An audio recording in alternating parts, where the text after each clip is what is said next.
तो हुआ कुछ यूं कि स्टेट बैंक ऑफ पाकिस्तान ने अचानक ब्रेक लगा दिया एक ऐसे वक्त में जब मुल्क की पूरी बिजनेस कम्युनिटी, इंडस्ट्री, सबके सब एक बड़े माशी रिलीफ का इंतजार कर रहे थे। मरकजी बैंक ने एक ऐसा फैसला किया जिसने सबको बिल्कुल हैरान करके रख दिया। तो आइए ज़रा गहराई में जाकर समझते हैं कि इस गैर मुतवक्का इक़दाम के पीछे आखिर मंतिक क्या थी और इसका पाकिस्तान की मईशत के लिए मतलब क्या है।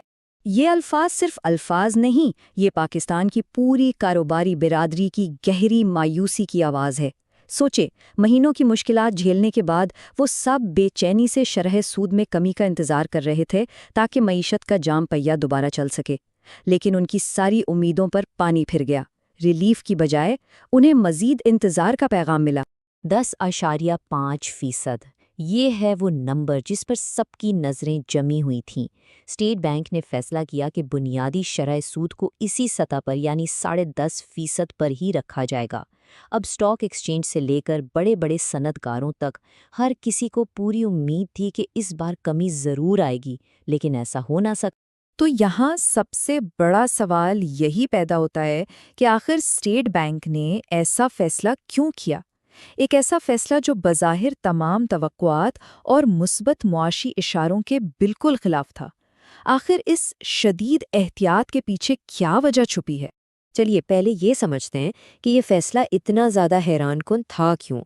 सच तो ये है कि तमाम इशारे, तमाम सिग्नल्स वाज़ेह तौर पर एक ही सिमत में इशारा कर रहे थे, और वो थी शरह सूद में कमी, जिससे मईशत को वो सहारा मिल सकता था जिसकी उसे सख्त ज़रूरत है। जरा इन नुकात पर नज़र डालें। महंगाई जो सबसे बड़ा मसला बनी हुई थी वो कम होकर 7% तक आ गई थी। मुल्क का बैरूनी खाता यानी एक्सटर्नल अकाउंट भी मुस्तहकम था, और तो और हमारे ज़र मुबादला के ज़खायर भी आहिस्ता आहिस्ता बढ़ रहे थे। मतलब मुल्क की माशी सेहत बेहतर हो रही थी। यहाँ तक कि सरकारी बॉन्ड्स की पैदावार में कमी भी साफ बता रही थी कि मार्केट खुद कम शरह सूद के लिए पूरी तरह तैयार है। तो फिर ब्रेक क्यों लगाई गई? अगर शरह सूद में कमी हो जाती तो उसका असर बिल्कुल सीधा और वाज़ेह होता। इंडस्ट्रीज़ के लिए कर्जे सस्ते हो जाते, वो नए प्रोजेक्ट शुरू करते, अपने कारोबार को बढ़ाते, मुल्क में नई सरमायाकारी आती, नई नौकरियां पैदा होती, और मजमूई तौर पर मईशत को वो पुश मिलता जिसकी इस वक्त सबसे ज़्यादा ज़रूरत है।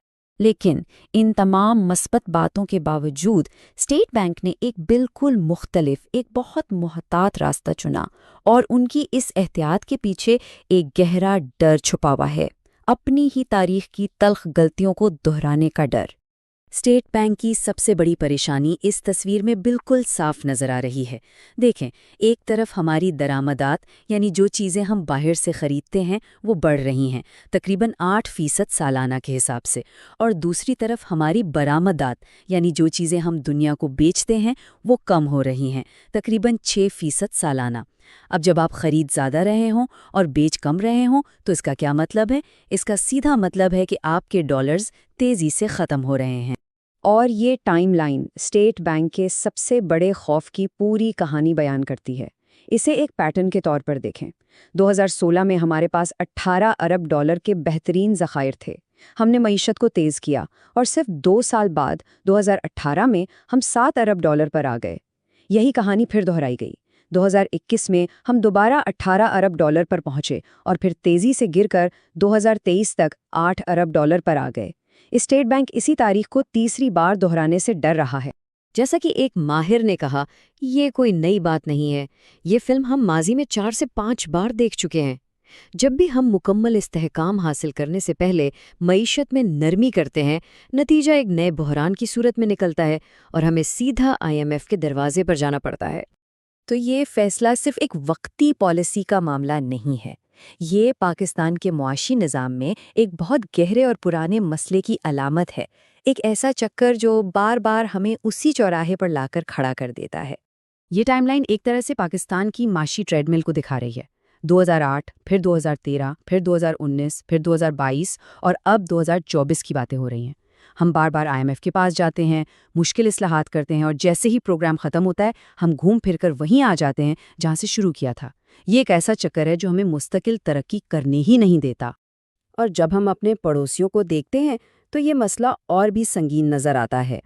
पिछले 20 सालों में भारत और बांग्लादेश की मईशत औसतन 7% की रफ्तार से आगे बढ़ी। इसका मतलब है दुगनी रफ्तार से नौकरियां, بہتر انفراسٹرکچر اور بڑھتی ہوئی آمدنیاں، اور اس کے مقابلے میں پاکستان کی معیشت صرف 3% کی سست رفتار سے چلی، جس کی وجہ سے ہم اس ترقی کی دوڑ میں بہت پیچھے رہ گئے۔ اس دائمی مسئلے کی ایک بہت بڑی جڑ ملک کی انڈاکیومنٹڈ یعنی غیر دستاویزی معیشت ہے۔ یہ معیشت کا وہ بہت بڑا حصہ ہے جو حکومت کی نظروں سے اوجھل ہے، جو ٹیکس کے نظام سے مکمل طور پر باہر ہے، اور اس کا سارا بوجھ ان لوگوں اور کمپنیوں پر آ پڑتا ہے جو ایمانداری سے اپنا ٹیکس ادا کرتے ہیں۔ یہ اعداد و شمار مسئلے کی جڑ کو بالکل واضح کر دیتے ہیں۔ پاکستان کی معیشت کا 1/3 سے زیادہ حصہ یعنی 34% ٹیکس کے نظام سے بالکل باہر ہے۔ اب ذرا تصور کریں کہ ملک کا سارا خرچ چلانے کا بوجھ صرف 2/3 معیشت پر ہے۔ یہ عدم توازن ایمانداری سے ٹیکس دینے والوں پر بہت بڑا غیر منصفانہ بوجھ ڈالتا ہے اور حکومت کو ضروری وسائل سے محروم رکھتا ہے۔ تو اب سوال یہ ہے کہ آگے کا راستہ کیا ہے؟ پاکستان آخر اس بحرانی چکر سے کیسے نکل سکتا ہے اور ایک مستحکم معاشی مستقبل کی طرف کیسے بڑھ سکتا ہے؟ تو آگے کا راستہ کیا ہے؟ ماہرین کے مطابق یہ ایک لمبا اور مشکل سفر ہے جس میں کوئی شارٹ کٹ نہیں ہے۔ اس راستے کے کچھ اہم سنگ میل ہیں۔ سب سے پہلے تو براہ راست غیر ملکی سرمایہ کاری لانا، اپنی رکی ہوئی برآمدات کو بڑھانا، اور سب سے اہم IMF پروگرام کو کامیابی سے مکمل کرنا تاکہ دنیا کا اعتماد بحال ہو سکے۔ یہ آسان نہیں ہوگا، لیکن پائیدار استحکام کا یہی واحد راستہ ہے۔ آخر میں اسٹیٹ بینک کا یہ فیصلہ ہمیں ایک کڑوی سچائی یاد دلاتا ہے۔ پائیدار ترقی کی بنیاد ہمیشہ معاشی استحکام پر رکھی جاتی ہے، چاہے اس استحکام کو حاصل کرنے کے لیے مختصر مدت کے لیے قربانی ہی کیوں نہ دینی پڑے، اور اس قربانی کا مطلب غربت میں ممکنہ اضافہ اور نوکریوں کے نئے مواقع پیدا نہ ہونا بھی ہو سکتا ہے۔ اور آخر میں سب سے بڑا سوال یہی ہے، کیا یہ تمام قربانیاں رنگ لائیں گی؟ کیا پاکستان اس عروج و زوال کے چکر سے نکل پائے گا، یا پھر تاریخ خود کو دہرائے گی اور ایک اور IMF پروگرام صرف چند قدموں کی دوری پر ہے؟ اس کا جواب تو آنے والا وقت ہی دے گا۔ جاتا